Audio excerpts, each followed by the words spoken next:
এই জগতে কতই না ভালোবাসা দেখলাম, তাই কতজন কত ভালোবাসা দিল,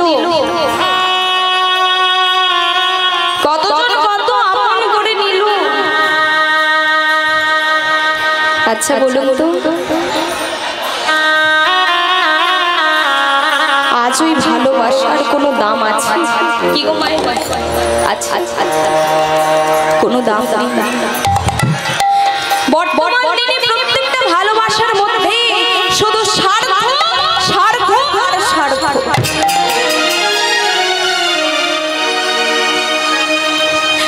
কোন ভক্ত যদি দুফোঁটা নয়নে জলে পরিশ্রমী করে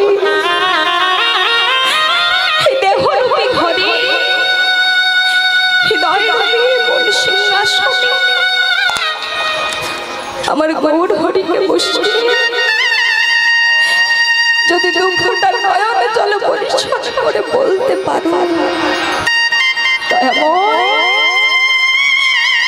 আজ হাতে আমি তোমার আর তুমি আমার।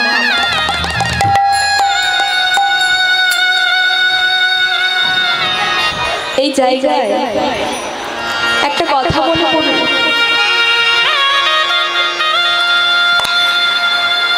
অর্জুন ভগবানকে প্রশ্ন করেছিলেন। কোন প্রশ্ন? না, অর্জুন ভগবানকে বলেছিলেন, দয়াময় এই জগৎ সংসারে তোমায় প্রত্যেকে ভালোবাসে, বল বল এই জগতে এমন কেউ নেই যে তোমায় ভালোবাসে, প্রত্যেকে ভালোবাসে। কিন্তু আমি জানতে চাই তুমি কোথায় থাকতে ভালোবাসো, বলো না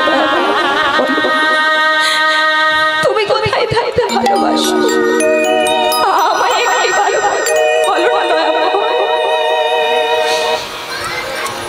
ভগবান শ্রীকৃষ্ণ বললেন, অর্জুন আজ তোমার এই প্রশ্নে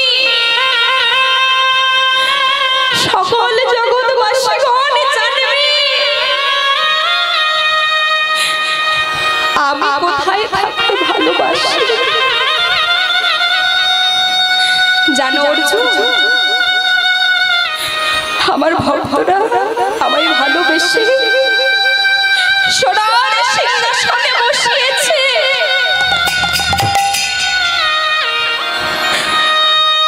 আমার ভক্তরা আমায় ভালোবেসে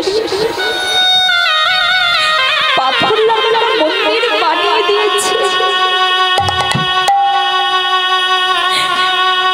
কিন্তু জানো আমার যে ওখানে থাকতে ভালো লাগে থাকে না, আমায় লাগে।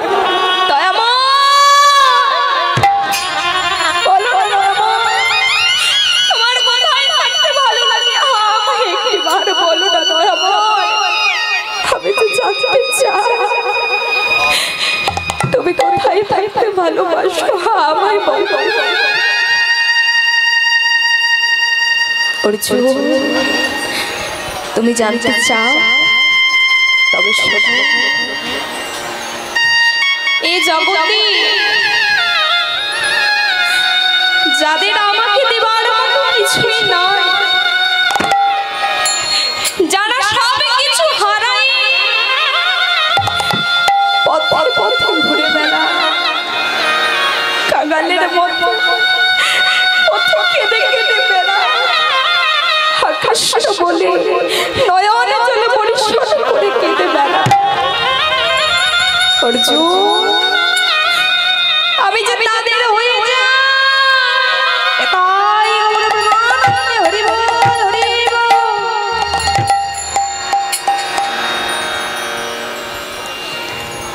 ভক্তমণ্ডলী ভক্তিমতী মায়েরা, তাই ভগবান ওই সোনার সিংহাসনে চান না, ভগবান ওই পাথর লাগানো মন্দিরও চান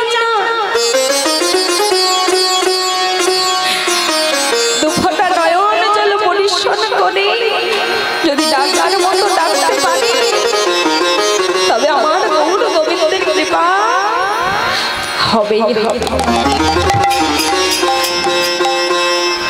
তবে আজ আমরা যাদের আপন ভেবে আঁকড়ে ধরে রেখেছি, যাদের আপন মনে করি, স্ত্রী পুত্র ভাই বোন, যাদের আজ আপন মনে করি জড়িয়ে ধরে রেখেছি, আপন মনে করেছি, বৃথা সবকিছুটাই বৃথা। কেন আমরা মায়ার সংসারে আবদ্ধ হয়েছি?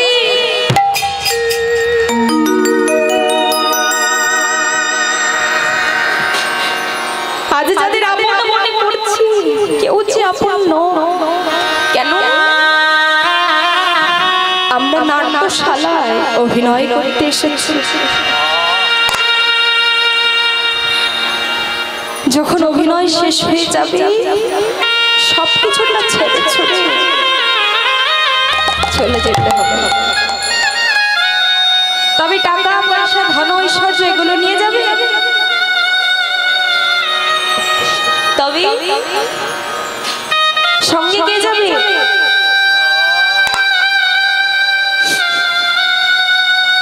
আচ্ছা, টাকা পয়সা ধন ঐশ্বর্য এগুলো তো নিয়ে যাব, এতটুকু কি সময় দেয়? সেটুকু সময় দেয় না, সবকিছুটাই তবে সঙ্গে যাবে কি না? তোমার কর্মফল। তবে এই মায়ার সংসারে থেকেও আমার গোবিন্দের চরণ যদি পেতে চান, আগে গুরুচরণ আশ্রয় করুন।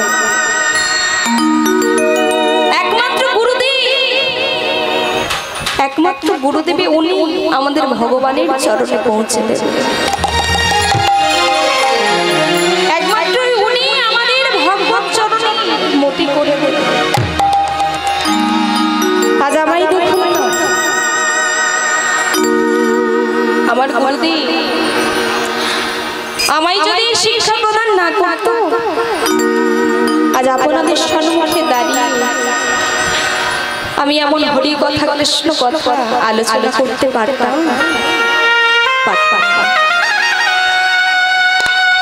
তাই আপনাদের সকলের চরণে আমি এতটুকু একটি পা ভিক্ষা চাইব, আমি জনমে মরণে আমি আমার গুরুদেবের চরণ ভুলে না যাই, কোনোদিনও ভুলে না যাই। আপনাদের কাছে এতটুকুই আমি কৃপা ভিক্ষা চাই। গুরু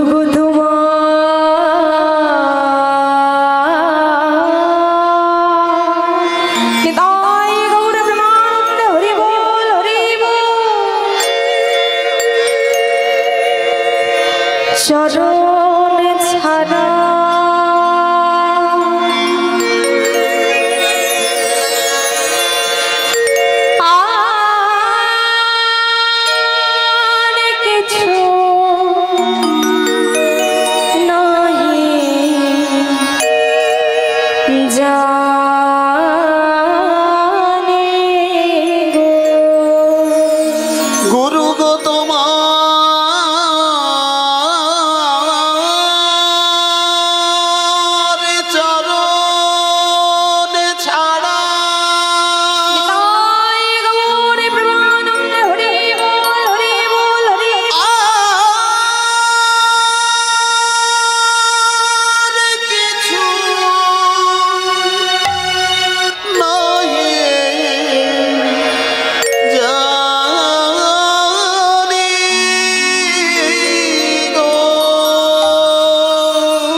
বুদ্ধিমতী মায়ের বাবা। আমি প্রত্যেকটা হরিবাসরে কবিগুরু রবীন্দ্রনাথ ঠাকুরের গান দুলাল বেলু আমি গাই। কেননা যিনি বিদেশের বাড়িতে পদাবলী সাহিত্য কথাটি তুলে ধরেছিলেন উনি কবিগুরু রবীন্দ্রনাথ ঠাকুর। এটা আপনাদের কাছে নতুন নতুন কথা হলেও এটাই ঐতিহাসিক সত্য। আমাদের বাংলার মাটি থেকে বহু সাধু নাম প্রচার করতে গিয়েছিলেন। কোন নাম? না হরে কৃষ্ণ মহামন্ত্র নাম। আজ গোটা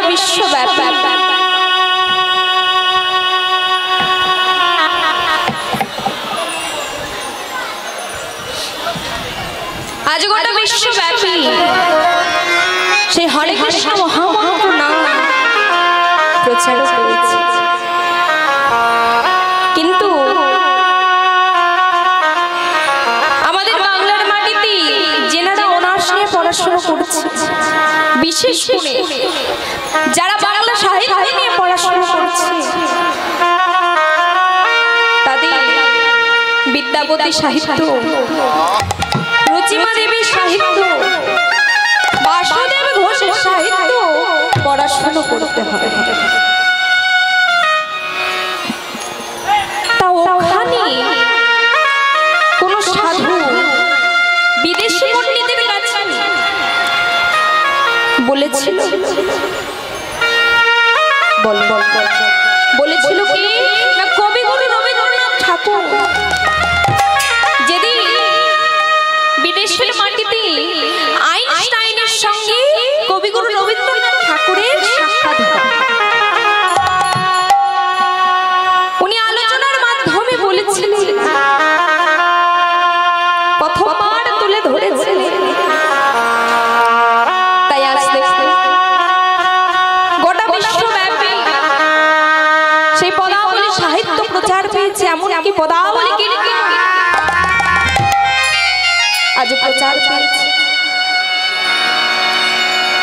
আমাদের বাংলা থেকে বহু কীর্তনিয়া আজ বিদেশের মাটিতে সেই পদাবলী কীর্তন প্রচার করতে গিয়েছে।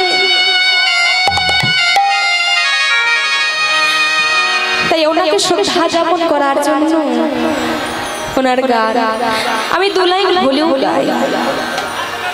ভক্তমণ্ডলী ভক্তিমতী মায়ের বাবা, তা বাগো আজ দু লাইন গাইব গাইব। চলো চলো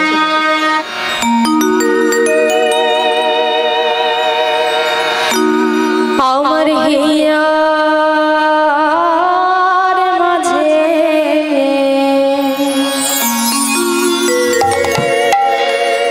লুকিয়েছিলে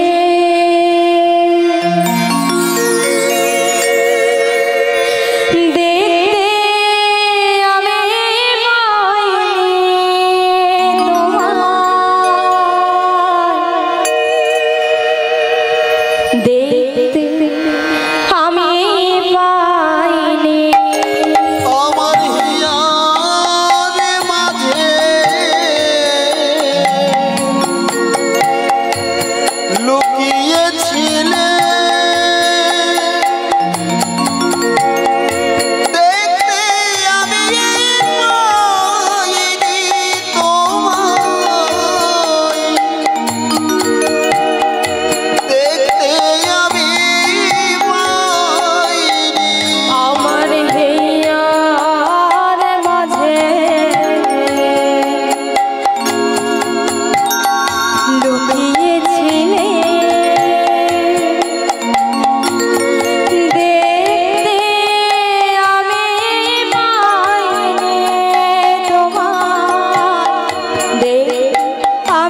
ভক্তমণ্ডলী ভক্তিমতী মায়েরা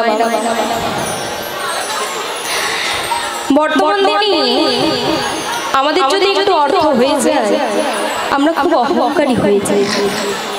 তাই তাই তাই তাই সহজে কারো কাছে নত হতে আমরা পারি। কিন্তু এমন একজন ছিল সর্বস্ব অহংকার ত্যাগ করে এই মাথাটা নত করেছে। তিনি কি না ধর্মরাজ যুধিষ্ঠির।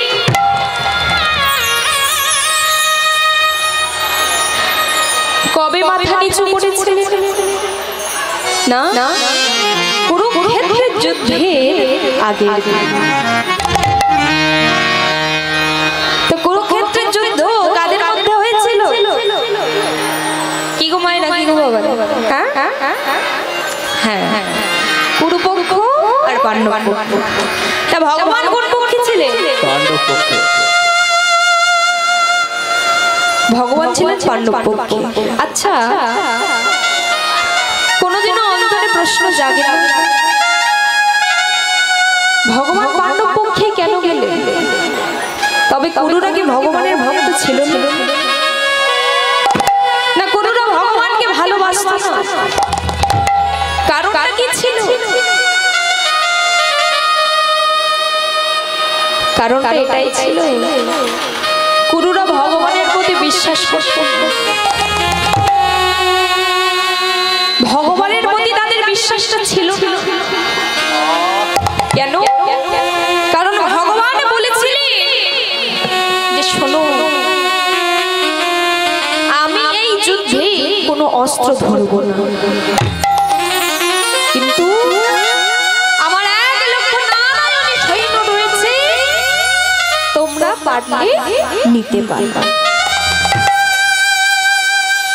তখন গুরুরা বলেছিল, দয়াময়, তবে তোমার ওই 1 লক্ষ নারায়ণী সৈন্য আমাদের দিয়ে দাও, তবে তোমাকে আমাদের আর চাই না, তুমি শুধু তোমার ওই সৈন্য আমাদের দিয়ে দাও। মাগো, এই জগতে যারা ভগবানকে চায় একমাত্র ভগবান তাদের চায়। যারা ভগবানকে চায় না, ভগবান তাদের জনম জনম নিতাই গৌর হরি বল বলে না চায়। ভগবান নিজ মুখে বলেছে যে যথা প্রবদন্তি তং তথৈব ভজাম্যহম। যে আমাকে যেমন রূপে ভজন করবে আমি তাকে তেমন রূপে ধরা দেব। এদিকে পাণ্ডব পক্ষ বলেছিলেন, দয়া দয়া তবে তোমার ওই 1 লক্ষ নারায়ণের সৈন্য চাই না, শুধু তুমি আমাদের পাশে থাকলেই হবে, আমাদের যে আর কিছু চাই না, আর কিছু চাই না।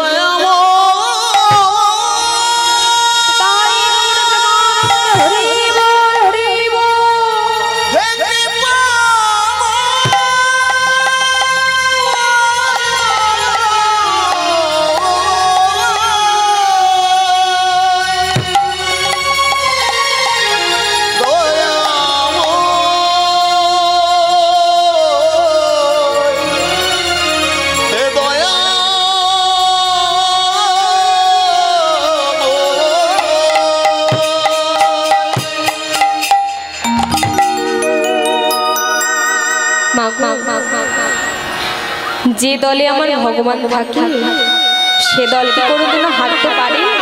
কি গো মা, কোনোদিনও পারে না। যুধিষ্ঠির মহারাজ কুরুক্ষেত্রের যুদ্ধের আগের দিন জেঠিমার কাছে পৌঁছে গিয়েছিলেন। জেঠিমার নাম কি? গান্ধারী। সবে মাত্র গান্ধারী তুলসী তলায় সন্ধে প্রদীপ দেখি যেই না রাজ আন্দরে প্রবেশ করবে যুধিষ্ঠির মহারাজ তুলসী মহারানী সন্নিকটে দাঁড়িয়ে চিৎকার করে ডাক দিলেন, জেঠিমা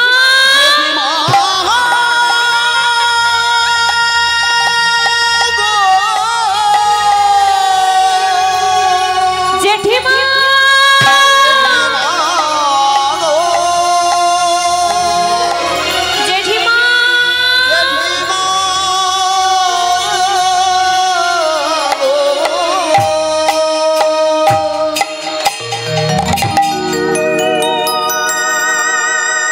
মাথাটা নত করে চিৎকার করে ডাক দিয়েছি, জেঠিমা।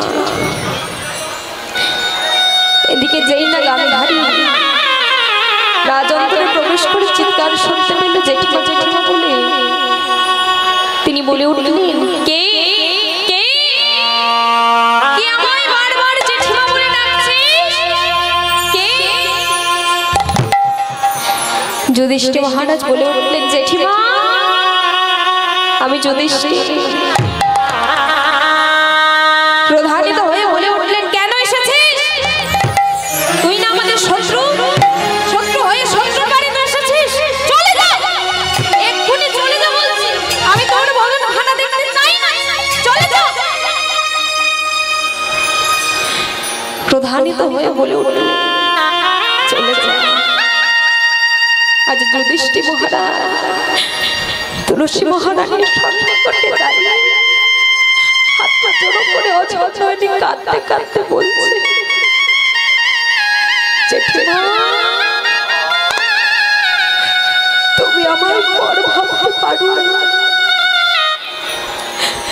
তুমি আমায় শত্রু ভাবতে পারো, কিন্তু জেঠিমা আমি যে ভাবি তুমি আমার শত্রু নও, তুমি যে আমার আপন, তুমি আমার আপন, তুমি যে আমার শত্রু নও। জেঠিমা আমি তোমার কাছে এসেছি, তবে রাজ সিংহাসন চাইতে না। আর যদি আমি তোমার কাছে চাই, হয়তো তুমি আমায় দিয়ে দেবে, কিন্তু আমি যদি তোমায় বলি, জেঠিমা তুমি আমায় গোবিন্দ চরণে পাঠিয়ে দিতে পারবে? পারবে না জেঠিমা, পারবে না।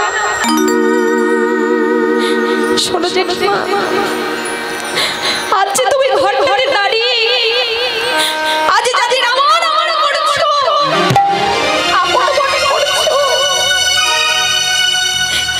একটিবার ওই ঘর থেকে বেরিয়ে এসে দেখো, কেউ যে তোমার আপন নয়, কেউ তোমার আপন নয়। আজ তুমি মায়ার ঘরে দাঁড়িয়ে বলছো না আমার আপন করছো, কেউ আপন। আজ যাদের জন্য তুমি এত নয়ন জলে পরিশ্রম করছো, কেউ যে তোমার একটিবার ওই ঘরটা থেকে বেরিয়ে এসে দেখো।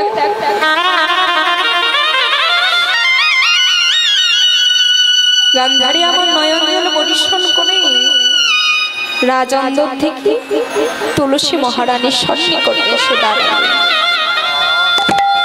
যুধিষ্ঠির মহারাজ কোনো কথা না বলে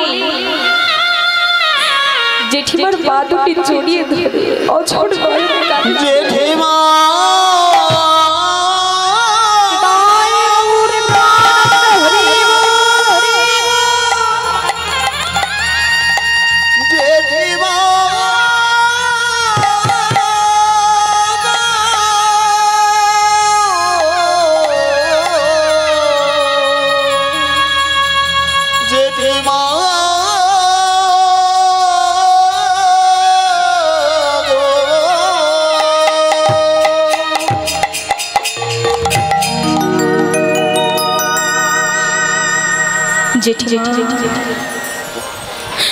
আমি তোমার কাছে রাজ ঐশ্বর্য চাইতে আসি।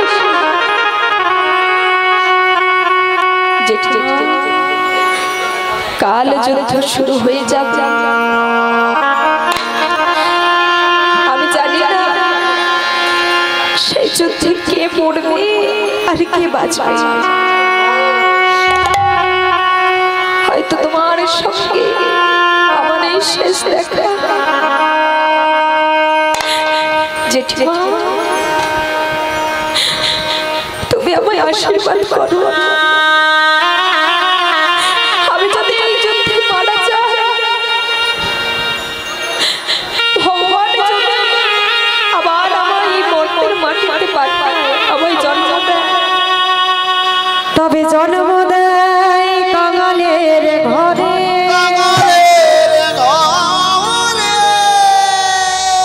তবে জন্ম দেয় ভিখারির ঘরে,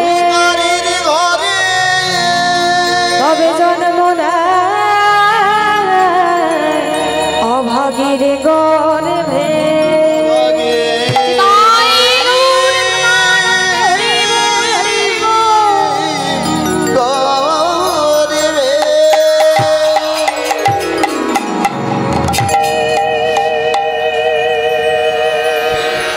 গান্ধারী আমার বলে বলে সঞ্জয় দৃষ্টি, আমি আশীর্বাদ দেব, কিন্তু আমার আশীর্বাদ ফলবে কিনা আমি জানি না। তবে আমি তোকে এই আশীর্বাদ দিলাম, যথা ধর্ম তথা অধর্মের যেন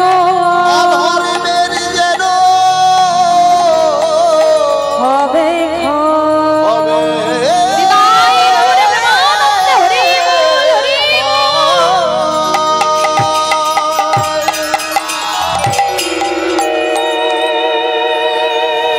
ভক্তমণ্ডলী, ভক্তিমতী মায়েরা, বাবারা, অধর্মের বিনাশ হলো আর ধর্মের জয় জয় জয়। আচ্ছা মা, এই কিছুদিন আগে রথযাত্রা গিয়েছে, তাই তো? জগন্নাথ দেবের স্নান যাত্রা। আচ্ছা, একটা প্রশ্ন, যে জগন্নাথ দেবকে রথের মধ্যে কেন ঘোরানো? কেউ জানে? ভগবান জগন্নাথ দেবের পুজো হচ্ছে, ঠিক আছে, কিন্তু জগন্নাথ দেবকে রথের মধ্যে ঘোরানো হয় কেন? আচ্ছা, কারণ তো আছে, নতুবা বিনা কারণে জগন্নাথ দেবকে রথের মধ্যে কেন ঘোরা? এই যে কদিন আগে জগন্নাথ দেবের স্নান যাত্রা গিয়েছি, জগন্নাথ দেবকে তিনজন, প্রভু জগন্নাথ দেব, দাদা বলরাম আর সুভদ্রা দেবীকে 108 গণ সৃজন জলে স্নান করানো হয়েছে। সেই 108 গণ সৃজন জলের মধ্যে কত কলসি আমার জগন্নাথ দেবকে দিয়েছে, মাথায় ঢালা হয়েছে। তবে জেনে জগন্নাথ দেবের স্নান যাত্রায় আমার প্রভু জগন্নাথকে 35 কলসি জলে স্নান করানো হয়েছে। দাদা বলরামকে 33 কলসি জলে স্নান করানো হয়েছে, আর দেবী সুভদ্রা দেবীকে 22 কলসি জলে স্নান করানো হয়েছে। কত কলসি হলো? কি গো মায়েরা, কি গো বাবার বলেছে?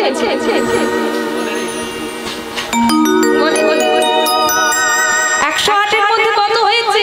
আচ্ছা আরেকবার বলছি, প্রভু জগন্নাথ দেবকে 35 কলসি জলে স্নান করানো হয়েছে, দাদা বলরামকে 33 কলসি জলে স্নান করানো হয়েছে, সুভদ্রা দেবীকে 22 কলসি জলে স্নান করানো হয়েছে। বাকি রইল কত?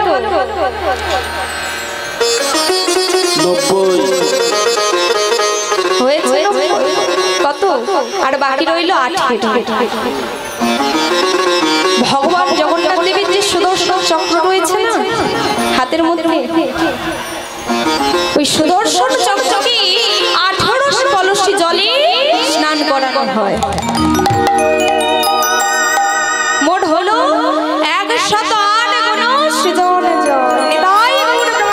হরি বল, হরি বল। জগন্নাথদেবকে স্নান করানোর পর তিনজনকে আলাদা আলাদা কক্ষে রাখা হয়।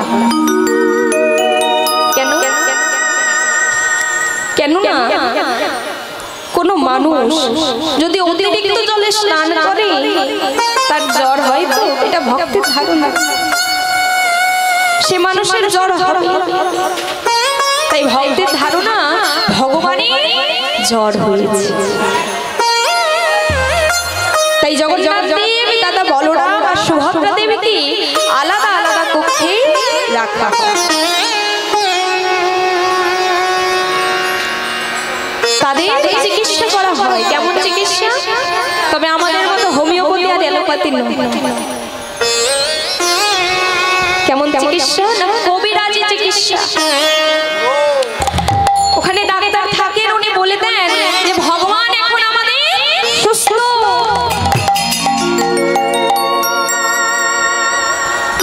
ভক্তমণ্ডলী, ভক্তিমতী মায়েরা, বাবা মাগো, কোনো মানুষ যদি অসুস্থ হয় তারপর যদি একটু সুস্থ হয়ে ওঠে, বাইরে যদি একটু ঘোরানো হয় মনটা ভালো থাকে না? তাই জগন্নাথ দেবকে ওই রথের উপর বসিয়ে ঘোরানো হয়। কোথায় নিয়ে যাওয়া হয়? মাসির বাড়ি। তা পুরী ধামে মাসির বাড়ি কোথায়? কার বাড়ি? গন্ডিচা দেবীর বাড়ি। ওখানে জগন্নাথ দেবকে 7-8 দিন রাখা হয়। মাসির বাড়িতে সেবা সুস্থ শস্য আস্বাদন করে উনি আবার বাড়ি ফিরে আসেন। তা এখানে একটা প্রশ্ন জাগে, আমরা ভগবানের প্রায় প্রত্যেকটা লীলাতেই আমরা ভগবানের সাথে দাদা বলরামকে দেখে বা শুনেছি, তাই কিন্তু সুভদ্রা দেবী কেন থাকে?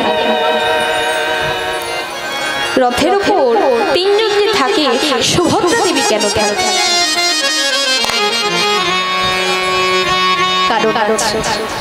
কেমন কারণ?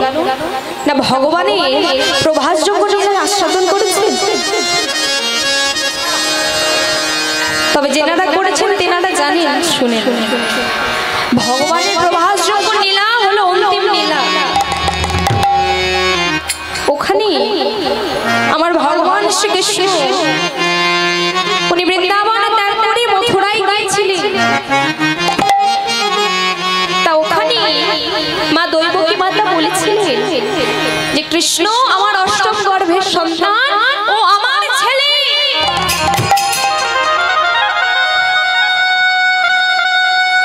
এদিকে যশোমতী মা এসে বললেন না, গোপাল আমার ছেলে। একটা সন্তানের তো আর দুটো মা হয় না। তাই সভাসদগণ ভাবলেন যে প্রমাণ হবে। কেমন প্রমাণ? না মাঝখানে শতপুরু বস্ত্র রাখা হলো। শতপুরু বস্ত্র বুঝতে পারছেন?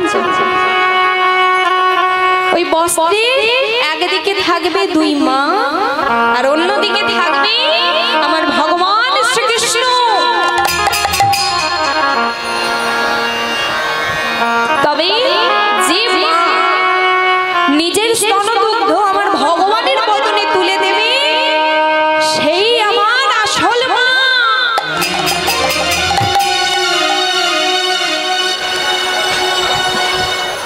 তবে আমার দৈবকী মাতা এক ফোঁটাও নিজের স্তনদুগ্ধ আমার ভগবানের বদনে তুলে দিতে পারে।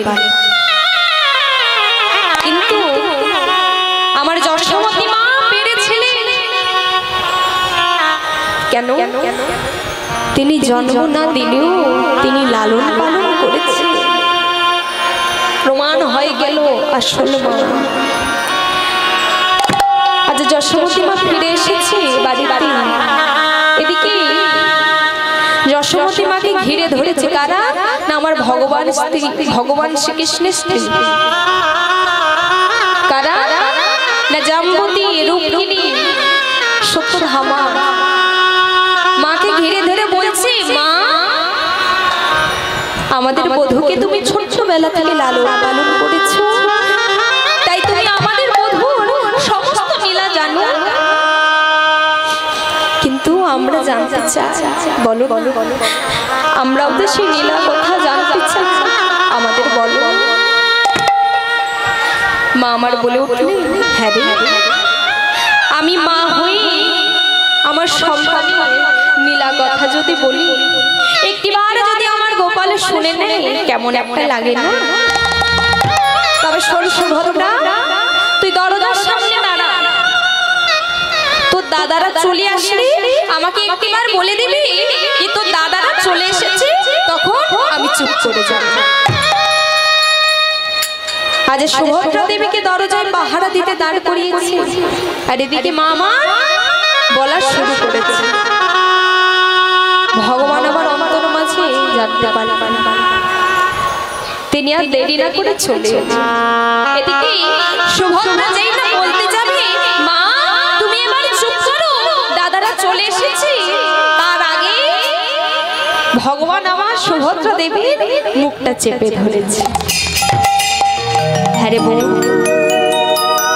আমার নীলা কথা মাধুর্য তুই একা বল। মা আমার নীলা কথা এত সুন্দর ভাবে বলছি, হ্যাঁ আমি একটু শুনবো না? বল শুনবো, কাউকে কিছু বলতে হবে না রে, চল আমরা তিনজনে মিলে আমাদের নীলা কথা মাধুর্য আমরা আস্বাদন করি। আজ ভগবান তিনজনে পর পর দাঁড়িয়ে নিজের লীলা কথা শুনছে। শুনতে শুনতে হঠাৎ করে ভগবানের চোখগুলো বড় বড় হয়ে গেল, ভগবানের হাত দুটো সংকুচিত হতে লাগলো। এমন সময় নারদ মুনি ঋষি এসে বলে উঠল, দয়াময় দয়াময়, হে তোমার কেমন রূপ, বলো হে কেমন, চোখগুলো তোমার বড় বড় হয়ে যাচ্ছে, হাতগুলো সংকুচিত হচ্ছে, হে তোমার কেমন রূপ, বলো বলো না দয়াময়। ভগবান শ্রীকৃষ্ণ বলে উঠলেন, শোনো নারদ, চিন্তা করো না, তুমি আমার এই রূপ কলিযুগে দেখতে পাবে না। আমি কলির প্রত্যেকটা দাঁড়ে দাঁড়ে যাবো হরিনাম বিলাপ। যখন ভগবান শ্রীকৃষ্ণের চোখগুলো বাইরে থেকে বেরিয়ে আসছিল আর হাতগুলো সংকুচিত হয়েছিল, দাদার এমন অবস্থা দেখে যেই না সুভদ্রা দেবী আমার কৃষ্ণকে স্পর্শ করেছে, সেই একই রকম সুভদ্রারও হাতগুলো সংকুচিত হতে লাগলো আর চোখগুলো বড় বড় হতে লাগলো। বোনের এমন অবস্থা দেখে যেই না দাদা বলরাম স্পর্শ করেছে, সেই একই অবস্থা। তাই দেখবে জগন্নাথ দেব, দেবী সুভদ্রা আর দাদা বলরাম সেই রথের উপর দাঁড়িয়ে। তাই হরি বল হরি বল হরি বল। আজ আমরা জানতে পারলাম জগন্নাথ দেবকে কেন রথে ঘোরানো হয় আর কেনই বা সুভদ্রা দেবী জগন্নাথ দেবীর সঙ্গে থাকে।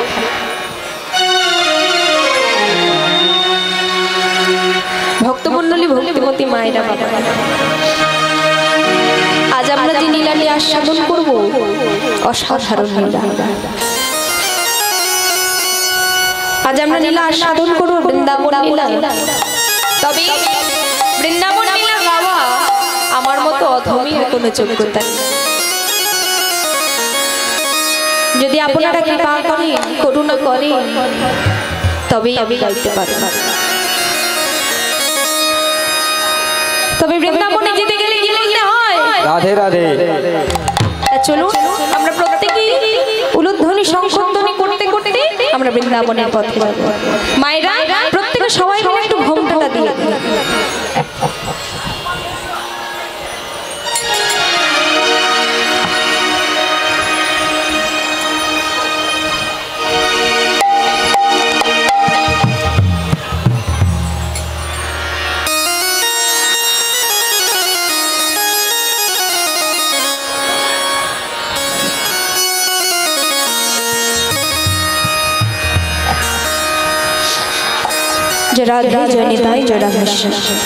তো মাগো বৃন্দাবনের পথে যাবো, উলুধ্বনি শঙ্খধ্বনি হবে না?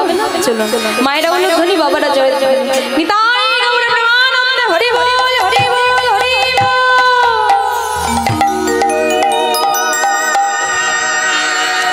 ও রাধা রাধা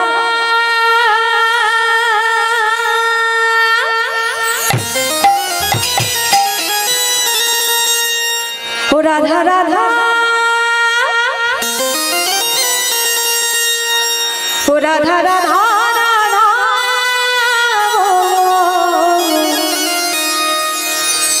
ও রে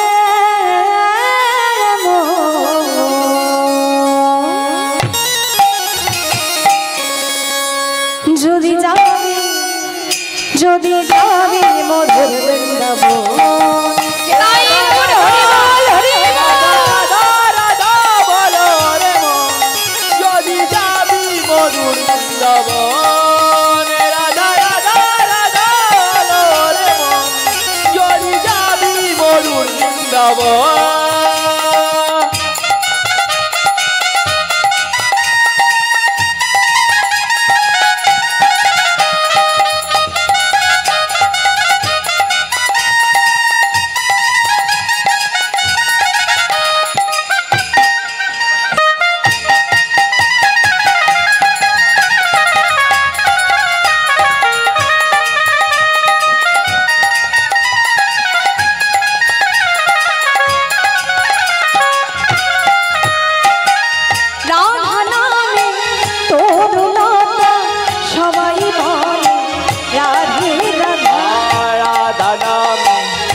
জয় বলছি।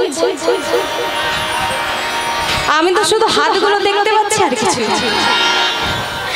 কণ্ঠেশ্বর কিছুই শুনতে পাচ্ছি না। আচ্ছা তুমি শুনতে পাচ্ছ?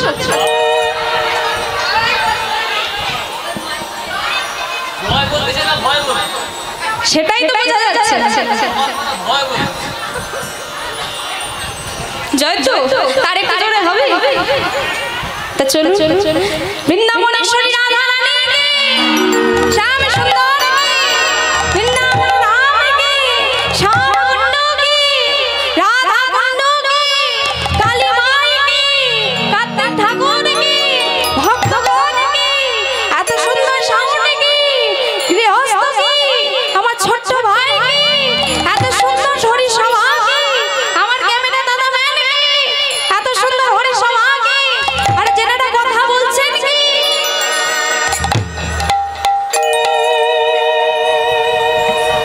কি গো মা কথা বলছেন তো? দেখুন এত চিৎকারের মধ্যে হরিনাম হয় না, আমি বুঝতে পারছি, কিন্তু একটু আপনারা ধীরস্থির হন।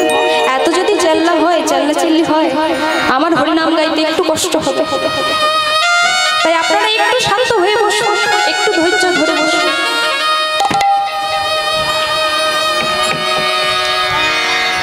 আজ আমরা যে নীলাটি আস্বাদন করব অসাধারণ। আজ নীলার মধ্যে জানতে পারবো এক 5 বছরের ছেলে, তার অন্তরের মধ্যে এতটা ভক্তি ছিল, 5 বছর বয়সে সে ভগবানের দর্শন পেয়েছে। ভক্তমণ্ডলী, ভক্তিমতী মায়েরা, আমরা সর্বদাই ভগবানকে ডাকছি। কি গো মা ডাকছি তো? এখনো ডাকছি। এত লাইট মাইক ডাকলেও আমরা ডাকছি, আবার নিচে কুদেও ভগবানকে ডাকছি, বারবার করে তাকে ডাকছি, কিন্তু এতবার ধরে ডাকলাম একটিবারও সাড়া দিয়েছে। বারবার করে তাকে ডাকছি, আমায় দেখ, কিন্তু একটিবারও তার কৃপা মিলছে। কেন? আমাদের মনের মধ্যে সেই বিশ্বাসটা নেই, তাই তো বারবার ডাকার পরেও তার কৃপা মিলছে না। তবে যাদের মনের মধ্যে বিশ্বাস রয়েছে তারা পেয়েছে, আমাদের মধ্যে সেই বিশ্বাসটাই নেই, তাই তো এতবার করে তাকে ডাকছি, বারবার করে ডাকছি, কিন্তু তার কৃপা মিলছে না।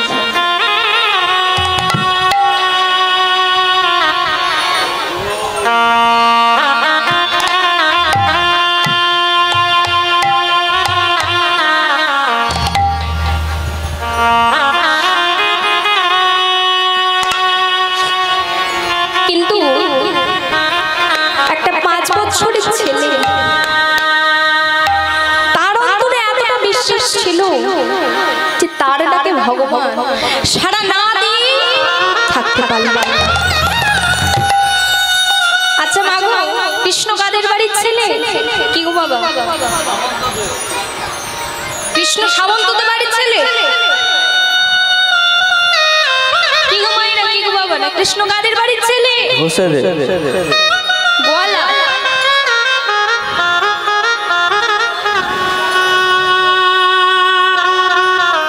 ঠিকই বলেছে, কৃষ্ণ ঘোষেদের বাড়ির ছেলে, তাই তো? কিন্তু আমি প্রশ্ন করেছি, আজ যে ভক্তের দ্বারা আমরা রাধা গোবিন্দ যুগল চরণ দর্শন করব, তা সে কাদের বাড়ির ছেলে? সেও ঘোষেদের বাড়ির ছেলে। ভক্তের নাম বিহারী লাল, আর পিতার নাম দ্বিজ ঘোষ, মাতার নাম মায়াবতী। আজকে মিলার বিষয় ভক্ত বিহারী লালী আমার রাধা গোবিন্দ যুগল দর্শন। তবে মাগো এই বিহারীর এমন কপাল, মায়ের গর্ভে আসার কিছুদিন পর পিতাকে হারিয়ে ফেলে। মা সন্তানকে মানুষ করার জন্য কাঙালের মতো পথে পথে ঘুরে বেড়ায়। যেটুকু ভিক্ষে পায় মা আমার গোপালকে সেবা করে। আজ মায়াবতী দেবী ভিক্ষে করে এনে গোপালকে সেবা দিয়েছে। আর গোপালকে সেবা দিয়ে বলছে, গোপাল আজ আমি এতটুকু পেয়েছি গোপাল। ওরে গোপাল খেয়ে নে গোপাল, আজ আমি এতটুকু পেয়েছি। গোপালের চরণে অঝোর নয়নে কাঁদছে আর বলছে, গোপাল গোপাল রে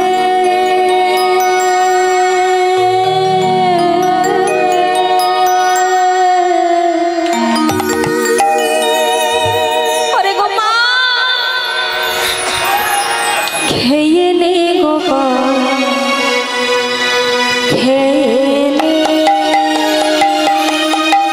গোপাল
বৃন্দাবনে যে বাঁশি বানিয়েছে বৃন্দাবনে,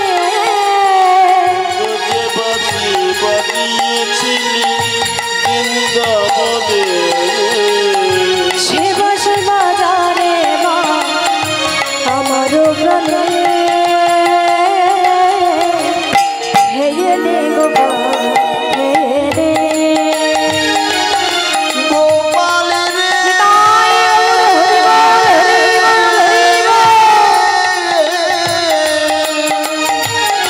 খেয়ে রে গোপাল খেয়ে গোপাল রে হেয়ে রে গোপাল হেয়ে রে। গোপাল রে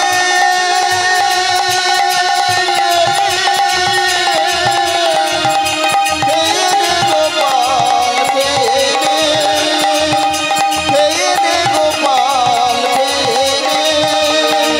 খেয়ে রে গোপাল খেয়ে রে গোপাল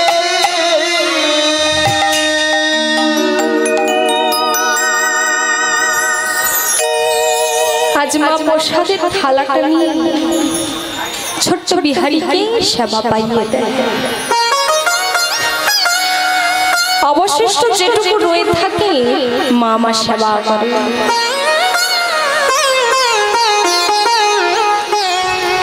সেবা তো করে কিন্তু পেট যে ভরে না কেন? যতটুকু ভিক্ষে করে আনি দুজনের মধ্যে কুলোয় না। ভক্তমণ্ডলী ভক্তি মায়ের সন্তান যখন ক্ষুধার্ত থাকে, যখন মা মা বলে ডাকে, তখন আপনি সন্তানকে না খাইয়ে থাকতে পারবেন? অভক্ত রাখতে পারবেন? কোনোদিনও পারবেন না। মা নিজে না খেয়ে থাকতে পারবে কিন্তু কোনোদিনও সন্তানকে না খাইয়ে থাকতে পারবে না। আমরা স্কুলে কলেজে যতই পড়াশোনা করি, আমাদের একজন শ্রেষ্ঠ শিক্ষক রয়েছে। উনি কি? মা।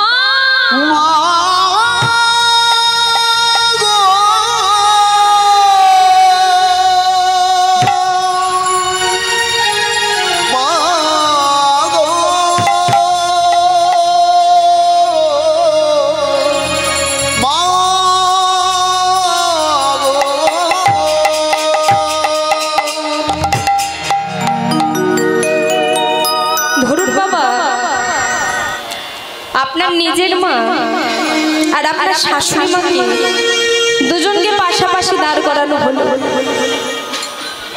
আগে কাকে প্রণাম করবেন? হ্যাঁ, শাশুড়ি মা। কি গো বাবা, আগে কাকে প্রণাম করবে? হ্যাঁ,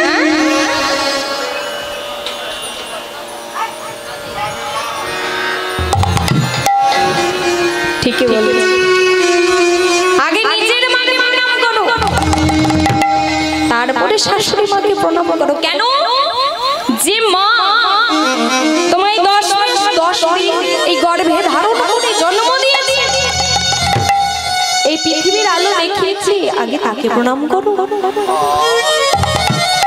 তারপরে তুমি শাশুড়ি মাকে প্রণাম করো। আজ মায়ের কষ্ট সইতে পারছে না বিহারী। বিহারীর 5 বছর পূরণ হয়েছে, তাই গোপালের কাছে ছুটতে গিয়েছে। গোপালের চরণে গিয়ে বলছে, গোপাল গোপাল, আমি কি অপরাধ করেছি বলো?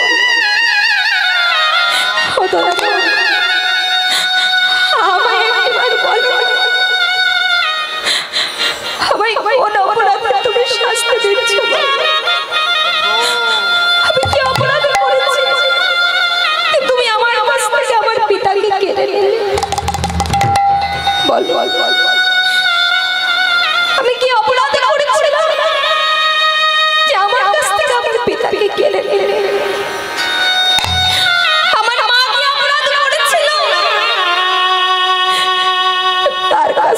তার স্বামীকে কেড়ে নিয়ে তাকে পথের কাঙালির ভিখারি করে দিলে। বলো কি অপরাধ করেছিল আমার মা? শুনেছি তুমি নাকি কাঙালির ভগবান।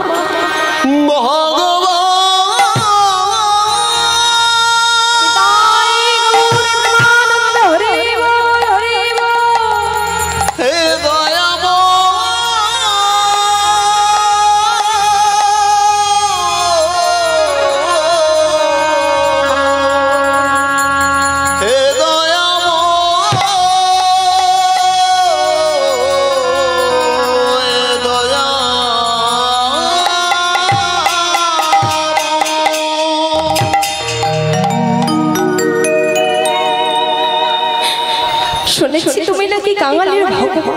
এমনিতে তুমি কাঙালির ভগবান হতে পারো না। এমনিতে সত্যিই যদি তুমি কাঙালির ভগবান হও, তুমি আমার মাকে কাঙালিকে বারবার তার কাছ থেকে স্বামীকে কেড়ে নিতে পারতে না। তুমি কাঙালির ভগবান হও। এমনিতে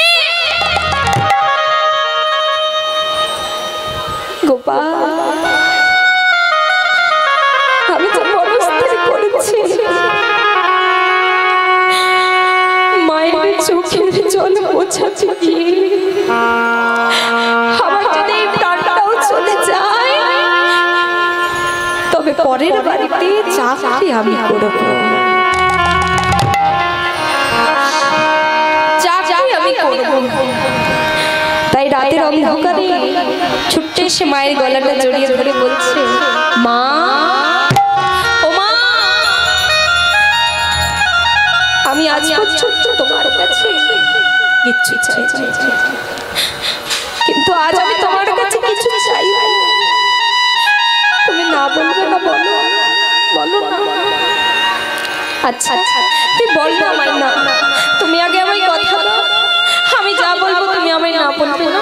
আচ্ছা আমি কথা দিলাম, তুই আমার কাছ থেকে যা চাইবি আমি তোকে তাই দেব। মা, আমি মনস্থির করেছি আমি চাকরি করব। যেই বলেছি আমি চাকরি করব, মায়ের বদনে আর হাসি ধরল। হ্যাঁ রে বাবা, তুই যে চাকরি করবি তা তোকে কি চাকরি দেবে? কেন আমি কিছু কাজ পারি আর নাই পারি? হ্যাঁ, আমি তো গরু চড়াতে পারি। মা, তুমি কথা দিয়েছো, তুমি আমায় না বলবে না? বলো, কথা দিয়েছো। তাই পরের দিনে ছুটে চলেছে। আর এদিকে মামা গোপালের চরণে জানা, গোপাল একটি মাত্র আমার ছেলে, ওকে কৃপা করিস, ওকে রক্ষা করিস। আর এদিকে আমার বিহারী ছুটতে ছুটতে চলেছে কোথায় না পাশের গ্রামে। ছুটিতে ছুটিতে চলে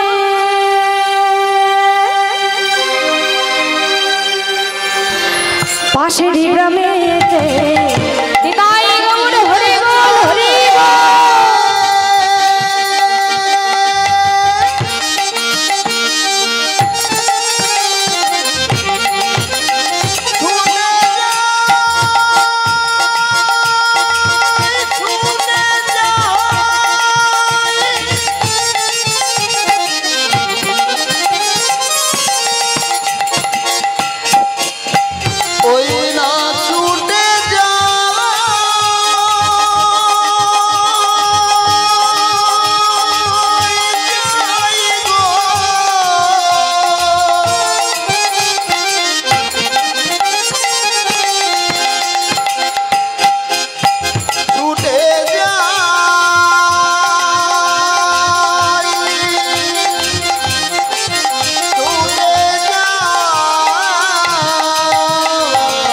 ছুটিতে ছুটিতে চলে পাশের গ্রামে, ছুটিতে ছুটিতে চলে পাশের গ্রামে।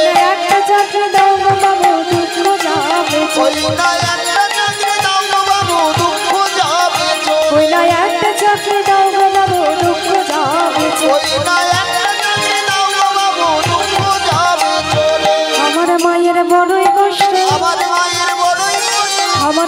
বড়ই কষ্ট আমার মায়ের বড়ই কষ্ট পিতৃহারা সন্তান আমি আমার মায়ের বড়ই কষ্ট পিতৃহারা সন্তান আমি আমার মায়ের বড়ই কষ্ট পিতৃহারা সন্তান আমি আমার মায়ের বড় তাই গৌর হরি বল হরি বল হরি বল পিতৃহারা সন্তান আমি, আমার মায়ের বড়ই কষ্ট, আমার মায়ের বড়ই কষ্ট।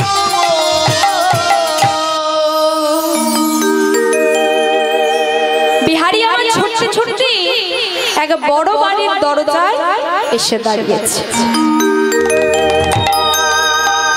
সেই দরজায় দাঁড়িয়ে চিৎকার করে ডাক দিয়েছে, বাবুজি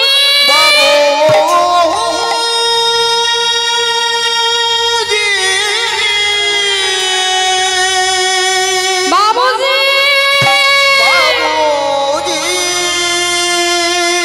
বাবুজি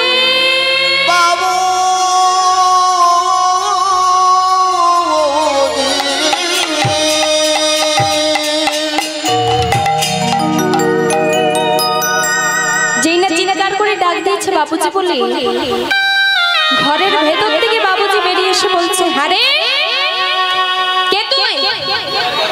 বারবার করে বাবুজি বলে ডাক দিচ্ছিস কেন? কি চাই?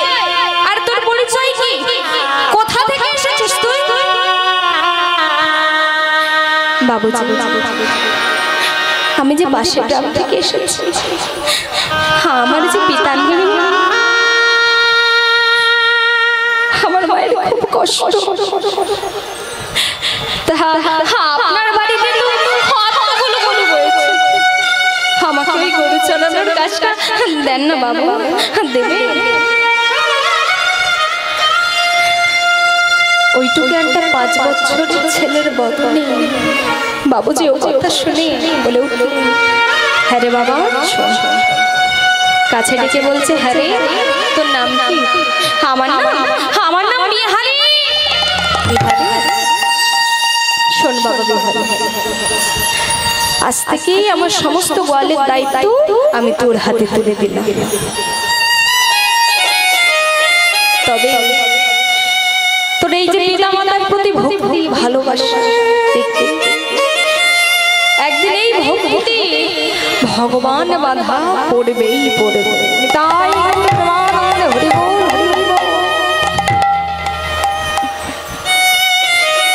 আজ মহান চাকরি পেয়েছে, তাই প্রথম রোজে যাচ্ছে আর বলছে, সত্যি সত্যি যে তুমি কাঙালের ভগবান। আজ তুমি যদি কৃপা না করতে, তুমি যদি কৃপা না করতে, আমি তো এই চাকরিটা পেতাম না, পেতাম না। সত্যি যে তুমি কাঙালের ভগবান। আজ চাকরি পেয়েছে মহান আমার বিহারি। প্রত্যেক দিন প্রভাতে গরু বাছুর নিয়ে বেরিয়ে যায় আর সন্ধ্যেবেলা বাড়ি ফিরে আসে। আজ গরু বাছুর নিয়ে প্রভাতে চলেছে আর দেখলো পথের ধারে ভক্তগণের সমাগম ঘটেছে। বিহারি আমার সবার পেছনে দাঁড়িয়ে রয়েছে। কি হচ্ছিল? নায়ক মঞ্চে পাঠক ঠাকুর পাঠ করছিলেন। বিষয়টা কি না, ভগবান শ্রীকৃষ্ণের গোষ্ঠ লীলা।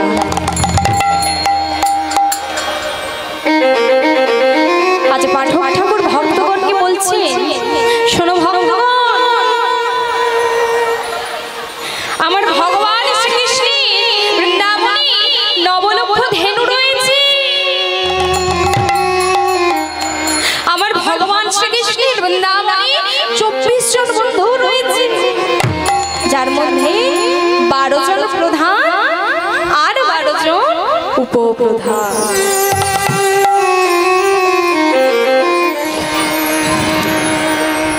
কথাটি কি বললেন আমার পাঠক ঠাকুর? ওই স্থান থেকে সমস্ত ভক্তগণ চলে গেল। ওই স্থানে পাঠক ঠাকুর উনিও চলে গেলেন। কিন্তু আমার বিহারি আজ ওই স্থানে নয়ন জলে পরিশোধন করে গড়াগড়ি দেয়। গোবিন্দ গোবিন্দ আমি যে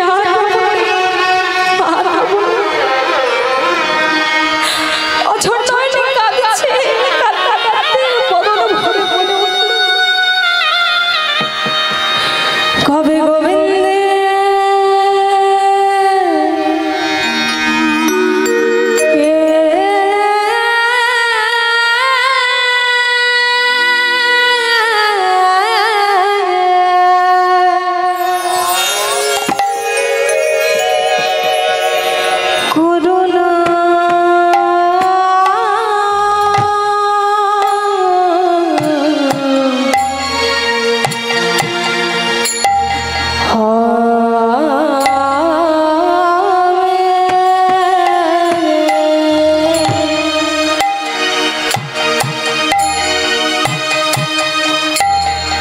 কবে গোবিন্দে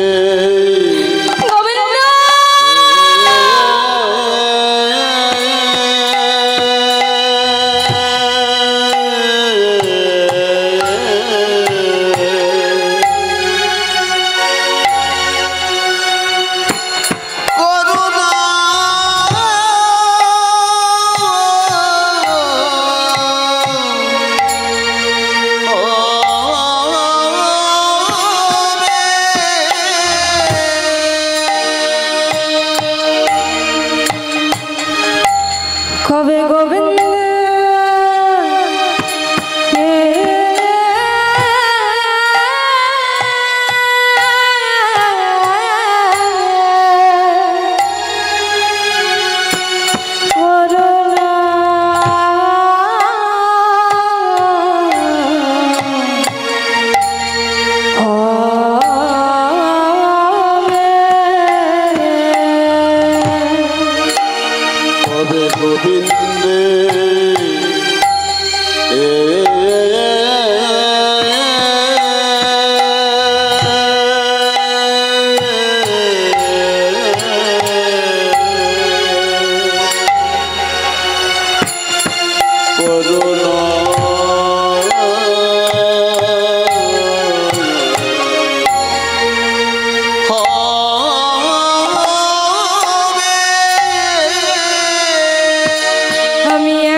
আমি চাই আমি এখানে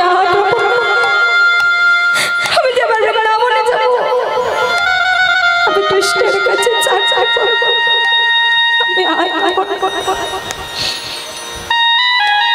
আজ আর গরু বাছুর নিয়ে মাঠে গেল, ফিরে এসেছে। বাবুজিকে বলে উঠলেন, বাবুজি কাল থেকে আমি আর আসতে পারবো না। কেন রে, অন্য কোথাও বেশি মাইনে চাকরি পেয়ে গেছিস নাকি? না না না, ও কোথাও এখন বলতে পারবো না, আমি এখন চললাম। আজ বিহারি ছুটতে ছুটতে চলেছে মায়ের কাছে, ছুটতে ছুটতে গিয়ে মায়ের গলাটা জড়িয়ে ধরে বলছে, মা ও মা, আজ তোমার চলে আমার জন্য এই দুঃখকে দূর করবার জন্য আমি বৃন্দাবনে যাব, আমি বৃন্দাবনে কৃষ্ণের কাছে চাকরি করবো। মা তুমি শুধু আমায় অনুমতিটা দিয়ে দাও, দাও না বাবা। আজ ওইটুকু ছেলের বদলে ও কথা শুনে মায়ের চোখে আর জল ধরল না। অঝর নয়নে কাঁদছি। এ কি মা, তুমি কাঁদছো? কেঁদো না মা, তুমি কেঁদো না। তুমি যদি কাঁদো তবে তোমার নয়নের জল আমার চলার পথে বাধা পড়ে যাবে। কেঁদো না মা, কেঁদো না। আজ মায়ের চোখের জল মুছে যে বলছে, মা কেঁদো না।